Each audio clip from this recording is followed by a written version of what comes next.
Could start. Good afternoon, everyone. The Parsha deals with the Makot, the plagues that were brought upon the Egyptians.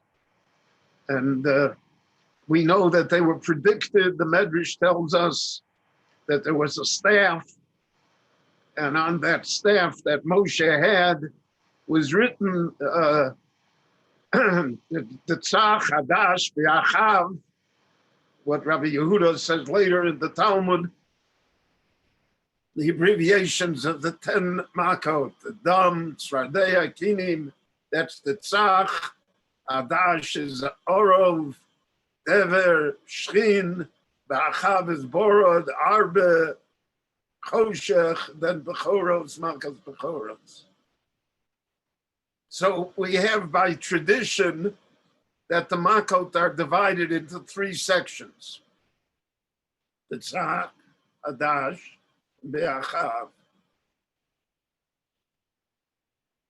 There's a great deal of insight here that the Meforshim spend pages and pages and pages discussing.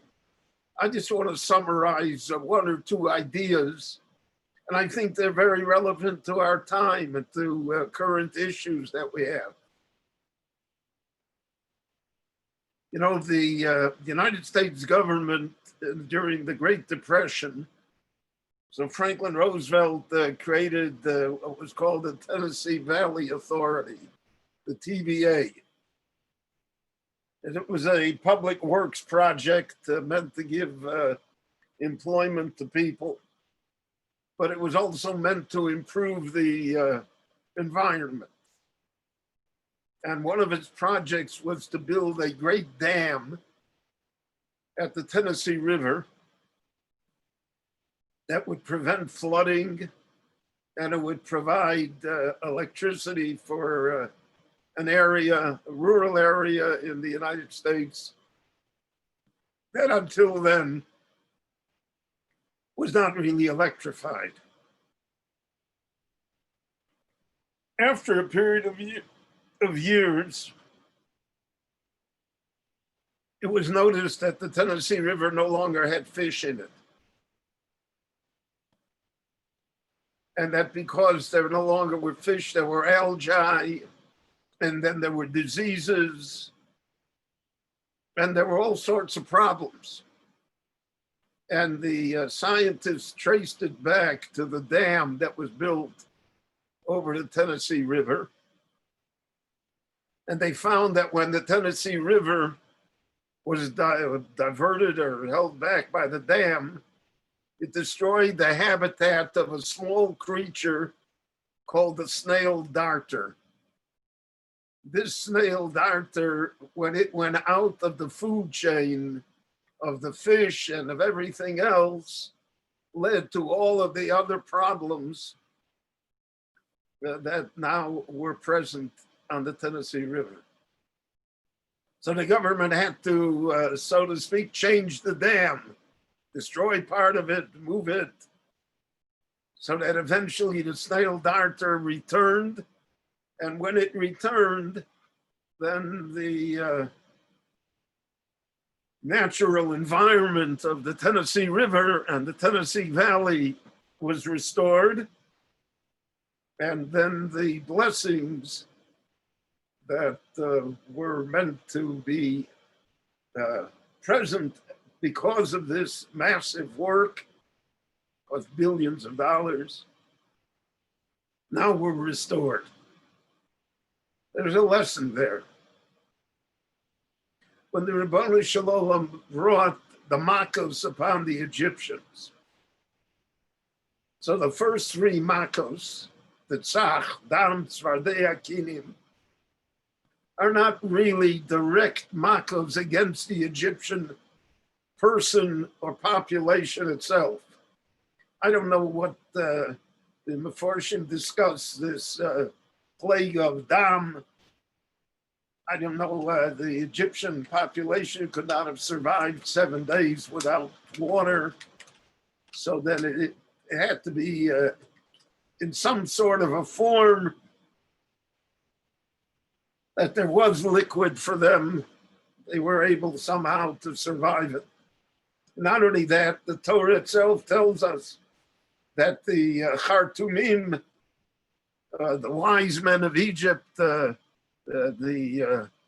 Misrad Abriut, and the great scientists of Egypt also were able to change water into blood, and that to restore later that the blood should become water. So this plague was more of a symbol than it was of a disaster.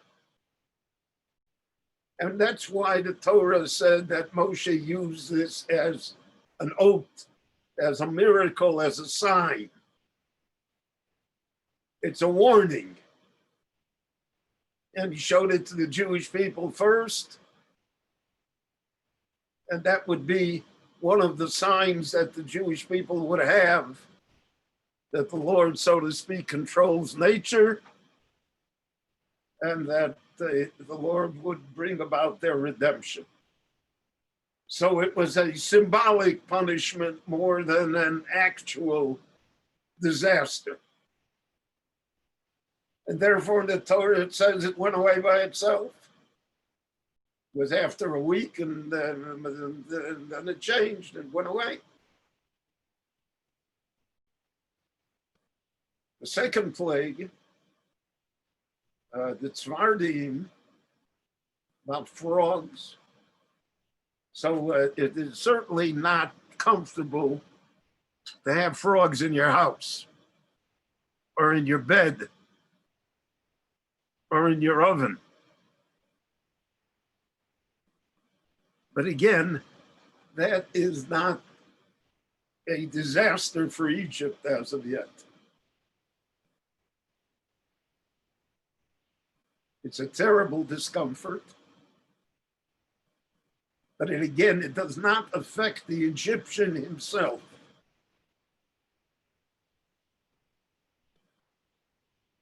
It's an outside force, so to speak, that comes. It's unpleasant, has negative ramifications, certainly on the economy and on how people have to react to it. No one wants to undergo such a plague. But the Egyptian himself was not touched by it. He was touched by the consequences of it. The plague itself was not personal yet. And then we come to Tzach, we come to Kinim, the lice, which is now a step up in the level of discomfort. Now the discomfort is in the body of the Egyptian. He's scratching all day. He is disturbed by small, insignificant, almost hard to spot creatures that invest his clothing and eventually his body. So that already is more than Dam and Svardeya. Because now we're talking about the body of the Egyptian himself or herself being affected. And there already the Torah tells us that the Chartumim, the wise men of Egypt, were not able to replicate it or to remove it. Because now we're talking personal. We're talking about the body of the Egyptian himself or herself. We're not talking about side consequences. So side consequences the Chartumim could somehow handle. And whatever powers they had, the Rambam says it was just the hypnosis. It was a magic show in Las Vegas. Rashi seems to indicate that there were actual powers that they did have. Yet somehow they had the power to transform water into blood, or to bring frogs, or to get rid of frogs. But when it came to kinim, then they are powerless already, because now we're talking about the human body. The human body is Tselem Elokim. The animal world, the other world, is not. The human world is Tselem Elokim.